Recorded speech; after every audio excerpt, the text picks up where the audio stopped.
programa Constru Business. Constru Business. Oferecimento IG Plus Construtora e Incorporadora.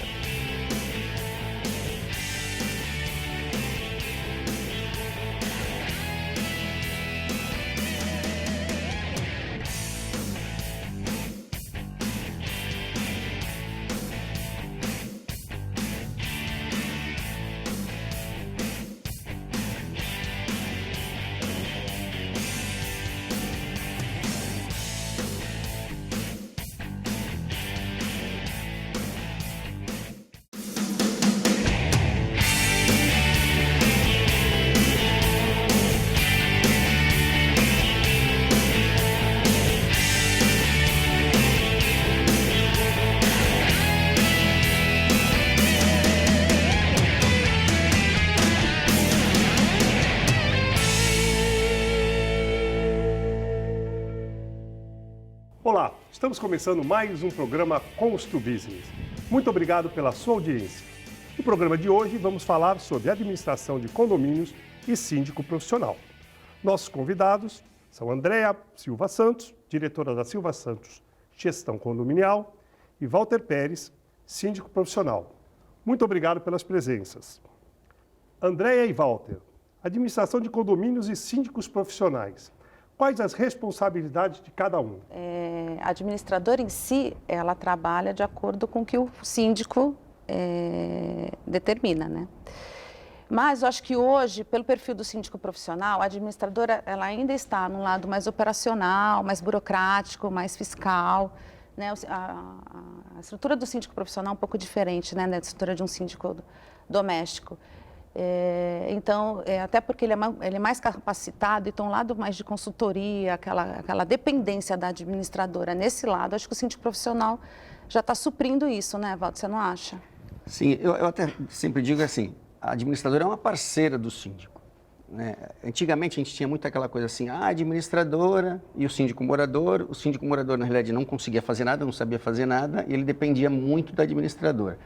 Hoje, a administradora senta com o síndico para resolver algumas questões, para discutir algumas situações que sempre acontecem. Então, assim, é uma parceria. As obrigações, elas são do síndico. O artigo 1348 do Código Civil já diz lá, as obrigações do síndico.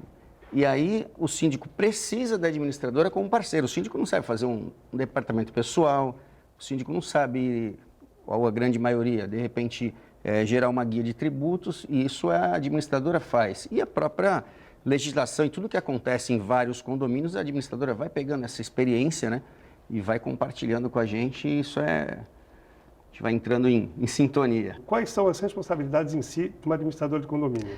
É o departamento pessoal, o recolhimento dos tributos, as declarações, tem DIRF, tem RAIS, tem uma série de obrigações que o prédio tem que cumprir. Agora tem REINF, tem, né, balanços.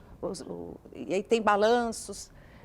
Alguns síndicos profissionais fazem seu próprio balanço, né, seu próprio balanço anual, ou fazem a previsão orçamentária. Eu costumo fazer na Silva Santos os balanços anuais e as previsões orçamentárias, até por uma questão de assessoria, né, e costumo até apresentá-los, para deixar o síndico um pouco mais à vontade nesse aspecto. Mas também existe essa parte da consultoria jurídica, né, daquela coisa de você ter que sentar junto e tirar dúvidas. Hoje, então, por conta da pandemia, eu acho que ficamos parceiro ombro a ombro, né? Porque as leis e os decretos que estão sendo colocados aí nunca tem a área condominial específica. Então, eu acho que aí, nesse aspecto, síndico e administradora está caminhando bem de ombro a ombro. E as responsabilidades de um síndico profissional? Quando a gente é eleito na Assembleia, sempre que o pessoal fala assim, como síndico profissional, e o seu contrato? Eu falo, o Código Civil já diz qual é o meu contrato. Tem vários lá, item 4, por exemplo, cumprir e fazer cumprir. Convenção, regulamento interno e as determinações da Assembleia. No 7, se eu não estou enganado no número, no parágrafo 2º, diz lá, ele pode se valer, né, de uma assessoria administrativa, no caso a administradora, e isso tem que passar por uma aprovação da Assembleia. Então, tudo isso, na realidade, já é uma responsabilidade do síndico. Por isso que, como a Andréa falou, todas as atribuições que a administradora faz, por isso que eu falo da parceria, né? Não é uma concorrência o síndico. Antigamente, algumas pessoas entendiam, olhavam o síndico profissional, principalmente quando ele surgiu, como um concorrente. E o síndico não é concorrente de administrador, muito pelo contrário. Na verdade, o síndico depende da administradora, principalmente em condomínios com muitos funcionários. Eu tenho um condomínio com 22 funcionários. Eu não tenho condição, com 22 funcionários, fazer o departamento pessoal. Eu preciso da administradora. E tudo isso é responsabilidade do síndico. Por exemplo, síndico profissional, no caso, a VCB, ver se alguém está fazendo alguma imprudência, alguma coisa que a legislação, as vistorias necessárias, a lei de acessibilidade, toda essa responsabilidade recai sobre o síndico, correto? Sim. Aí eu falo assim, independente do síndico profissional ou morador, por isso que eu sempre digo que o condomínio tem que ter uma responsabilidade quando elege alguém para ser síndico. Antigamente qualquer um era síndico, hoje não, a gente precisa de uma qualificação, as coisas mudaram um pouco. A gente estava falando de obras há pouco em relação à NBR 16280. Ninguém pode fazer uma intervenção dentro de uma unidade sem apresentar uma RT, sem apresentar uma RRT, no caso do arquiteto, né, arquiteto engenheiro, e o síndico é responsável por estar recebendo essa documentação. Qualquer coisa que é feito dentro da unidade é responsabilidade do síndico. Ele foi escolhido, na realidade, pela Assembleia para representar a massa condominial. Ele é um representante do todo, né? Por isso a importância da contratação de um síndico profissional que é capacitado para isso, e não um morador que, às vezes, não tem a menor condições e assume uma função de tanta responsabilidade, né, Andréa? Há quantos anos tem a Silva Santos? Bem, a Silva Santos tem 40 anos. Nossa! Eu nasci depois disso. E ela está há 10 anos sobre a minha gestão. E nós temos hoje 80 prédios, mais de 3.000 pessoas envolvidas, né, em condôminos. E falando do síndico profissional, de responsabilidade, hoje a demanda de tempo e de responsabilidade em cima de um condomínio, ela aumentou demais pelo tamanho dos condomínios hoje em dia, né? Os condomínios são maiores, a arrecadação surreal. Você tem condomínio que arrecada 1 milhão, 2 milhões. Então, essa responsabilidade em cima de uma pessoa física que não tem uma estrutura pesa. Então, por isso que eu acho que o mercado hoje está buscando síndicos profissionais, são pessoas mais qualificadas, que trabalham especificamente para isso. Então, o síndico profissional tem surgido aí por conta, acho que disso também, né? Pela demanda. E facilita bem o teu trabalho, pelo que vocês estão falando, um complementa o outro e um facilita o trabalho de outro. Né? Quando o síndico profissional é bom, complementa. Claro, falando nisso. Né? No caso do Walter, complementa bastante. Isso aí. Walter, há quantos anos você atua no mercado, né? E, no caso, o que é um síndico profissional? Que é a minha curiosidade, com qualificação 5 estrelas. Então, assim, eu estou desde 2013, ininterruptamente como síndico. 2014, praticamente como síndico profissional. Eu estava que nem você, correr na praia, fininho, né? E aí, de repente, o síndico renunciou e falou assim, e agora? Pediram para mim entrar, eu entrei. E hoje eu falo assim para vocês, é uma paixão para mim. O condomínio, para mim, é uma paixão, né? Eu sou aposentado da CPFL, 36 anos de empresa. Comecei com 14 anos e hoje eu vivo de condomínio, eu me dedico a condomínio, eu estudo, né? Leio tudo sobre condomínio e como a André falou, na realidade, assim, eu acho que o síndico profissional veio trazer, inclusive para a administradora, né, sem fugir ainda do síndico 5 estrelas, veio trazer para a administradora uma tranquilidade a mais, porque antigamente aquele síndico que estava com eles lá não sabia absolutamente nada. Hoje ele consegue ter essa... E o que você acha? E discutir. O que é o síndico 5 estrelas? Na realidade, assim, eu achei essa certificação por acaso, fuçando as minhas coisas pela internet. O Ricardo Carpati, que é o diretor da Gabor RH, junto com a Fundação Vanzolini. A Fundação Vanzolini é uma das maiores certificadoras do Brasil e é gerida por professores da USP. O que o Ricardo sentiu de necessidade? Filtrar um pouco, porque hoje, até ele comenta assim, hoje todo mundo ou é Uber ou é síndico profissional. Então a pessoa, não, eu sou o síndico profissional. E ele vai numa assembleia, a assembleia não tem essa condição de chegar lá e ter alguém para... O Walter está se apresentando. Quem é o Walter? O Walter deve na praça? Não deve? O Walter Qual que é o histórico de vida dele? As pessoas que estão ali não sabem. A certificação de síndico 5 estrelas, ela veio justamente para tentar trazer uma diferenciação para esses profissionais. Então, a gente participa de uma prova eu participei em São Paulo, tem provas em Florianópolis, Brasília e São Paulo. Eu fiz a minha prova em São Paulo. Essa prova eu tenho que passar, eu tenho que acertar 80% das questões. Eu tenho uma prova escrita, onde eu tenho que fazer uma ata, eu tenho que fazer uma convocação e eu tenho que fazer uma notificação ou uma multa. E isso não é tipo assim, eu decoro na minha casa e chego lá. Não, isso é um case que eles colocam na hora, eu tenho que ler e decidir o que eu vou fazer, o que eu vou escrever. Isso é corrigido por professores da USP, onde eu tenho 80% também de acerto. Além de tudo isso, eu tenho que apresentar Serasa, certidão civil, criminal, federal. Sem as certidões eu não consigo. Então, quando eu me apresento numa assembleia e consigo falar, eu sou um síndico certificado 5 estrelas, as pessoas que, de repente, já conhecem, a gente explica um pouco, elas já têm essa noção do que eu carrego por trás de mim. E de 2 em 2 anos, eu tenho que fazer a renovação da minha certificação. 7% só das pessoas que tentaram fazer a prova conseguiram. Quando eu fiz, eram 400 pessoas, 14 Nossa, foram informação para o premiadas, telespectador. né? Tá Então, eu acho isso muito importante. Eu tenho um orgulho, na realidade, de ter feito isso e de ter essa certificação, porque isso, assim, dá um gabarito para a gente chegar a poder conversar e naquela parceria que eu falo com a administradora, até para trabalhar junto. Não, isso é muito importante, porque até por conta de não ser uma profissão ainda regulamentada aí pelo governo, existem muitos hoje no mercado, né? E eu acho que a capacitação faz toda a diferença. E quando você tem um certificado, algo que demonstre que aquela pessoa é capacitada e que, de alguma maneira, você te dá segurança na contratação, eu acho que isso é primordial, assim.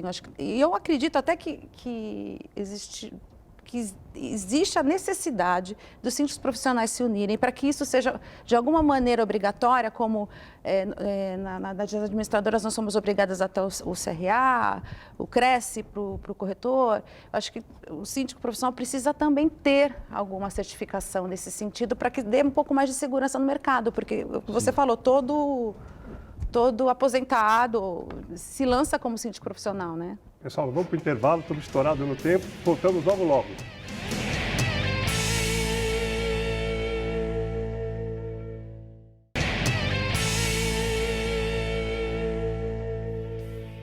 Estamos de volta para o segundo bloco do programa Constru Business.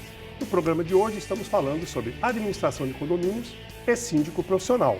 Nossos convidados, Andréa Silva Santos, diretora da Silva Santos Gestão Condominial, e Walter Pérez, síndico profissional 5 estrelas. Walter, em tempos de isolamento social, o que mudou na relação entre os condôminos? E os 5 Cs? Carro, cano, cachorro, criança, calote, podemos falar assim que não é C, mas obra, né? Estão entre os principais problemas ainda, né? Os condôminos, esses 5 Cs e mais, eu boto um que é O, obra. Você pega um casal que mora sozinho, não tem filhos. Quando ele escuta o barulho de uma criança correndo em cima do apartamento dele, ele chama o síndico e fala assim, o rapaz de cima, a pessoa de cima, está fazendo um barulho absurdo e eu não consigo dormir, mas porque ele não tem filho. Aí, às vezes, um vizinho tem o cachorro, aí o cachorro late, porque ele ficou sozinho. Aí o vizinho reclama que eu não consigo dormir. Cheiro de cachorro. Cheiro de cachorro. Nessa época de pandemia, a gente tem tido um problema grande, porque assim, foi uma orientação... inclusive das administradoras, que não se tivesse obra nas unidades, porque muita gente hoje está fazendo home office, creio que a André está com o pessoal dela em home office, então as pessoas estão em casa querendo trabalhar, e imagina aquela pessoa em cima batendo lá para reformar o banheiro. Então hoje a gente só está fazendo obra emergencial. Essa relação, ela se estreitou de uma tal maneira, porém ela criou um outro problema, porque as pessoas estão muito presas dentro de casa, estão mais sensíveis, né? Então elas estão mais intolerantes em relação ao barulho do vizinho. E essa parte que eu acho que a gente precisa mudar um pouco. As infiltrações, os vazamentos, né? Você falou o cano, isso daí faz parte do dia a dia, furou, a gente conserta e está tudo certo. E aquele saltinho, teve prédio que o cara desceu com um revólver para matar o vizinho. Por quê? Salto o dia inteiro à noite. Já teve problema desse tipo? Já teve, André? Então, é difícil lidar com isso. Sim. Com essa história do saltinho, muitas vezes eu já ouvi gente reclamar que o vizinho levanta para fazer xixi.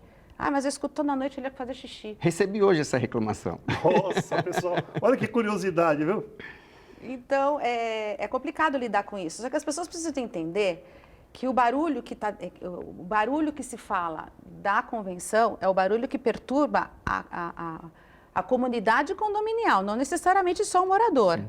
Então, por isso fica difícil a gente lidar com esse conflito de vizinhos, né? O que talvez o síndico profissional faça, nós administradoras, a gente tenta orientar para que a pessoa pense um pouco no vizinho dele, independente de existir ou não a possibilidade de advertir uma multa. Você chega em casa de madrugada, você tira o seu sapato, né? Na porta. Na porta, para não bater... mas é uma questão de cidadania, porque fica difícil o síndico advertir ou multar, porque é um desconforto isolado, né? Verdade. Realmente é isso que a Andréa falou.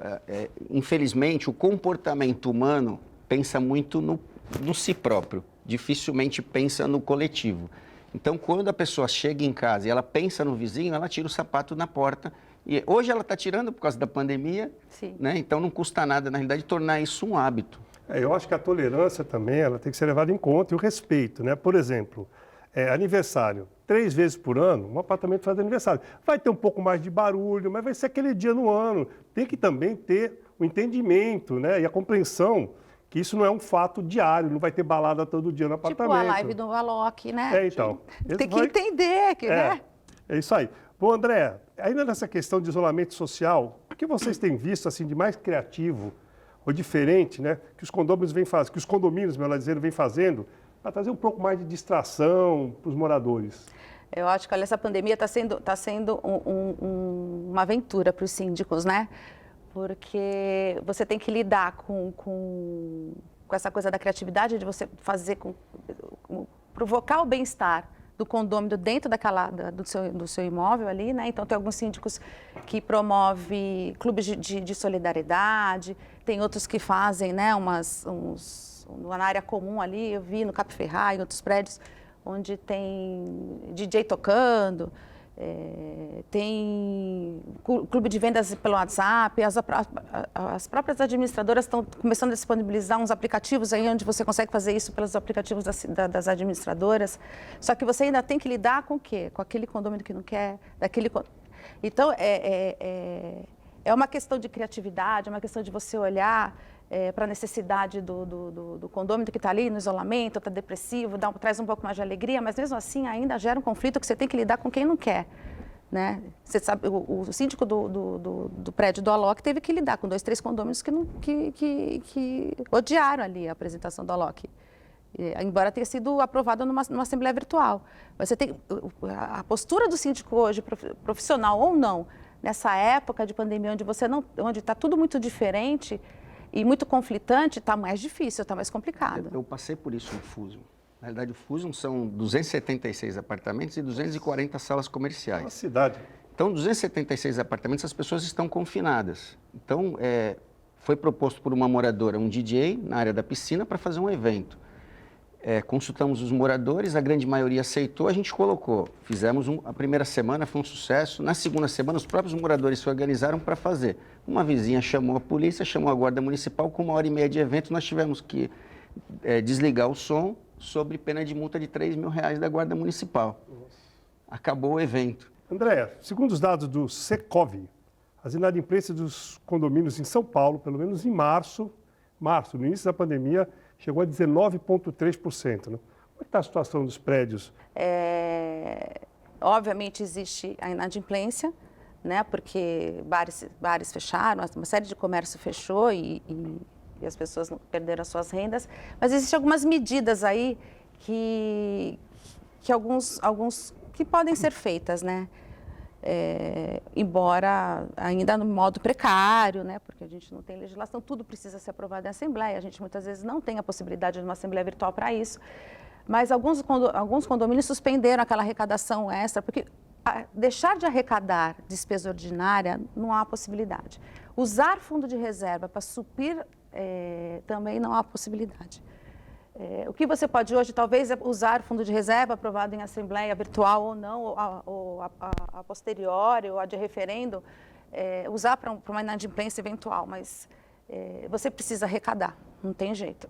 Alguns prédios suspenderam a arrecadação de fundos extras, quando você não tem alguma despesa específica ali, eu não estou pagando nada, não pagando obra nenhuma, estou arrecadando para juntar alguma coisa. Ali você pega os seus conselheiros, aprovam, entra ali para depois referendar numa assembleia, suspende ali por 2, 3 meses essa arrecadação. Existe alguns síndicos que já fizeram, que o WhatsApp, né, já puxa, mesmo que não tenha uma assembleia virtual, mas já consegue saber a opinião dos outros condôminos de suspender, exonerar as multas, né, embora isso tenha que ter necessariamente uma aprovação em assembleia, porque ele não pode abrir mão de patrimônio que não é dele, né, porque está lá na convenção que ele precisa cobrar, então esse dinheiro não é dele. Então ele precisa necessariamente de uma aprovação. Mas, por conta da pandemia, dependendo da situação do prédio, ele consegue tomar essa atitude e depois referenda isso numa assembleia. E existe também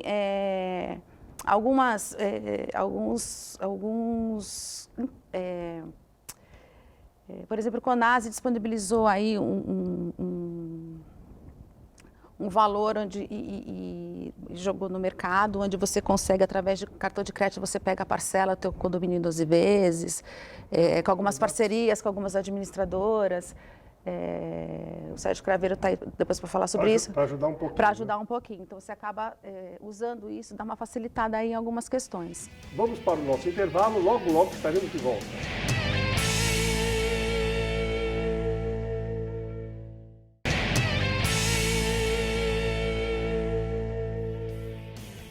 Estamos de volta para o último bloco do programa ConstruBusiness. No programa de hoje estamos falando sobre administração de condomínios e síndico profissional. Nossos convidados, Andréia Silva Santos, diretora da Silva Santos Gestão Condominial, e Walter Pérez, síndico profissional 5 estrelas. Walter, com o uso obrigatório agora das máscaras, que orientação de segurança, né, o condomínio deve seguir? Se todos os funcionários estiverem usando as suas máscaras, com certeza os moradores enxergam aquilo de maneira diferente. Então, orientamos todos os funcionários, primeiro, na hora de almoçar, no máximo 2 na cozinha. Lavar as mãos em todos os momentos, porque em todo o condomínio nós temos pia, tem o banheiro, tem o vestiário. Então, eles têm, a própria guarita na portaria tem o seu banheiro particular. Álcool em gel. Então, colocamos álcool em gel em todos os elevadores. Existe um decreto, obrigatório o uso de máscara. O ideal é que ninguém entre no condomínio. É difícil obrigar o morador que ele ande no condomínio de máscara. A gente não tem nenhuma regra. Se ele não fizer, não tem nem como dar uma notificação, multar, fazer nada disso. Mas a gente orienta. E todos, graças a Deus, assim, isso é um trabalho de formiguinha, né? Você vai trabalhando no condomínio, as pessoas vão te conhecendo, vão respeitando aquilo que você fala e elas vão aceitando. E até porque a pandemia está aí, as coisas estão aí. Então, a segurança mesmo foi pela saúde. E hoje, quando tem alguém contaminado, né, alguém doente, eles informam a gente preserva o nome, preserva a unidade e tenta fazer uma limpeza mais apropriada próximo dessa unidade também. Ótimo. Segundo o Ricardo Aiden, grande amigo infectologista, né, um dos maiores riscos é se contaminar no elevador, que os vírus permanecem lá dias devido às paredes, né, de metal, vidro e etc. E com relação ao delivery? Então, na realidade, assim, a gente já tinha esse procedimento do delivery não subir. Então, já é um procedimento de segurança que o delivery fique lá embaixo. Então, a pessoa vem, a gente procura criar uma clausura para que essa pessoa também não tenha tanto contato. Tem condomínios que a gente tem essa possibilidade, tem condomínios que não, mas o delivery ele já é proibido de subir na unidade, já por segurança. Então, hoje, a pessoa desce. Então, a gente tem um vidro de álcool gel na portaria. Essa pessoa, antes de abrir a porta para sair, ela já limpa a mão no álcool gel. Ela já saiu do elevador, já limpou a mão de álcool gel. Saiu, pegou o delivery, entrou no prédio, limpa a mão de álcool gel. Entrou no elevador. Então, toda essa orientação a gente passa e procura ter esses espaços para a pessoa estar sempre se higienizando. Então, a questão do delivery, do uso das máscaras, é que precisa de uma participação bem efetiva do condômino. né? Porque você não tem obrigação legal de fazer com que o condômino ande de máscara dentro da área comum do prédio. Nem que ele evite, nem que ele passe o álcool gel, que passe o álcool gel na volta. Então, precisa de muita orientação. O condômino precisa tem uma participação muito efetiva nisso tudo. Então, ele precisa ter essa consciência. Você não tem obrigação, mas como você falou, o elevador é onde se tem mais contágio. Então, ele tem que andar de máscara mesmo dentro da área comum. Ele tem que descer pelo elevador de máscara, muitas vezes eu acho que seria interessante usar luva para pegar um delivery. As pessoas têm que começar a ter uma autorresponsabilidade em cima disso e não largar só nas costas do síndico, né?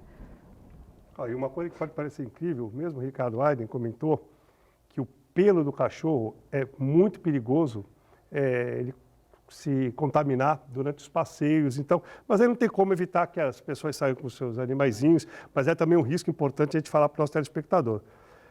Andréa, quanto a tecnologia hoje ela é importante para ajudar no trabalho de vocês? Por exemplo, a Silva Santos tem algum sistema, algum app, alguma coisa para lidar com os condôminos? Como é que funciona? Olha, Barroso, eu acho que as administradoras que não têm uma tecnologia um pouco mais avançada estão sofrendo hoje, né?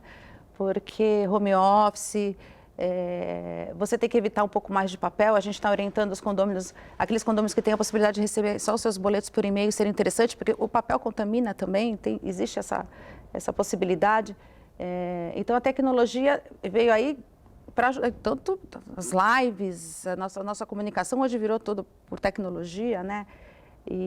Então, nós temos o aplicativo, as empresas que fazem aplicativos estão começando também a se aprimorar, porque agora assembleias virtuais, importantíssimo você ter um aplicativo onde você consiga fazer uma assembleia virtual, tem questões urgentes. Vou fazer uma pergunta, já está no final do programa, tem que estar previsto no estatuto ou em algum documento oficial essa assembleia, que é possível ser feita uma assembleia virtual? Existem alguns estatutos que dizem que o quórum é 50% presenciais. Esse presenciais é que alguns juristas se pegam, porque presencial é que tem que estar lá, né? Então, se o virtual é presencial, essas são as questões, né? Mas não precisa estar especificamente dizendo lá que precisa ser virtual. O problema está aí na questão do presencial, 50% dos votos presenciais. O que é esse presencial? E aí, quem vai decidir o presencial vai ser o judiciário. Para variar, o judiciário vai ter bastante trabalho aí depois dessa... Vai criar confusão.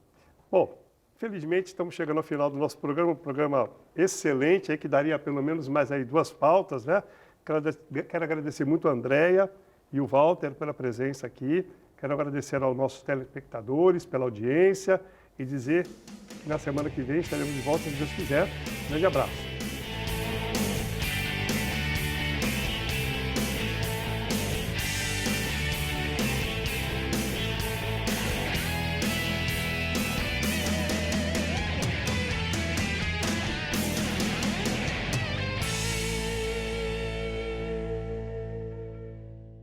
Programa Constru Business. Constru Business. Oferecimento: Ingeplus Construtora e Incorporadora.